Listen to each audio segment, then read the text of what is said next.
इतने परेशान क्यों भाई? पता नहीं यार, बहुत फ्रस्ट्रेटेड हुआ वो। सोच रहा हूँ मैं भी नौकरी शुरू कर देता।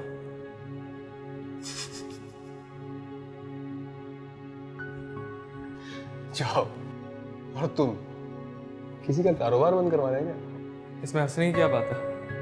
नहीं, मैं मजाक नहीं बना रहा यार। समझ तो पता नहीं यार, मैं अगर वो नौकरी कर सकती है तो मैं क्यों नहीं?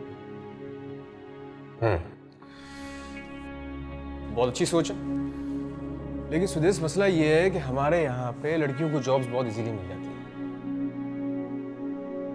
और समा इस मामले में बहुत लगी है।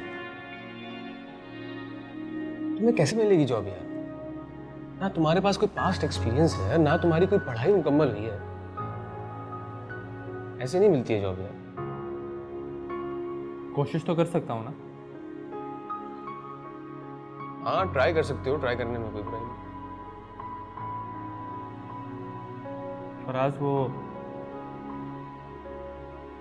हमारे अब्बू का भी तो अपना बिजनेस है ना। हाँ, क्या तुम उनसे मेरे लिए बात कर सकते हो?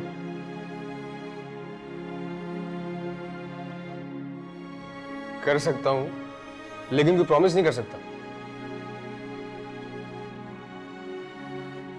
ठीक है, कुछ करने की जरूरत नहीं। अरे बोला तो सही ना कि बात करके देखता हूँ। सुदेश,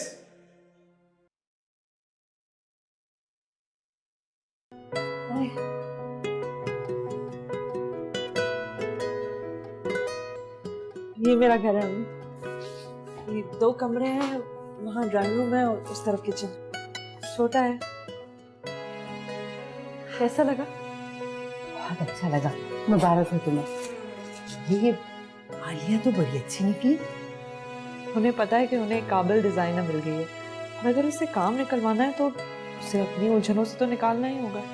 ऐसे में बड़ी बात है, वरना लोग तो यहाँ पे इंसान का तेल निकाल देते हैं मगर उसका हक अदा नहीं करते। आलिया मैम ऐसी नहीं है।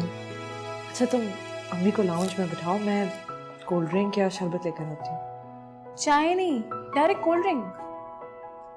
चाय बनानी पड़ती है, शरबत या कोल्ड ड्रिंक निकालनी पड़ती है। अम्मी अभी तक काम चोर है। मैं कामचोर नहीं हूँ, हाँ, मैं नौकरी करती हूँ।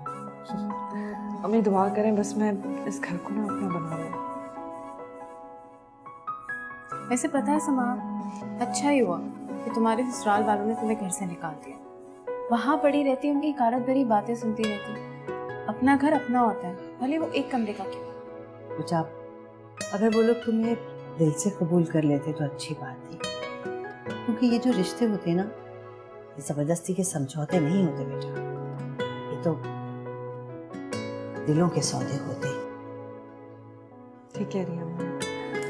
अच्छा, मैं लेकर आती हूँ।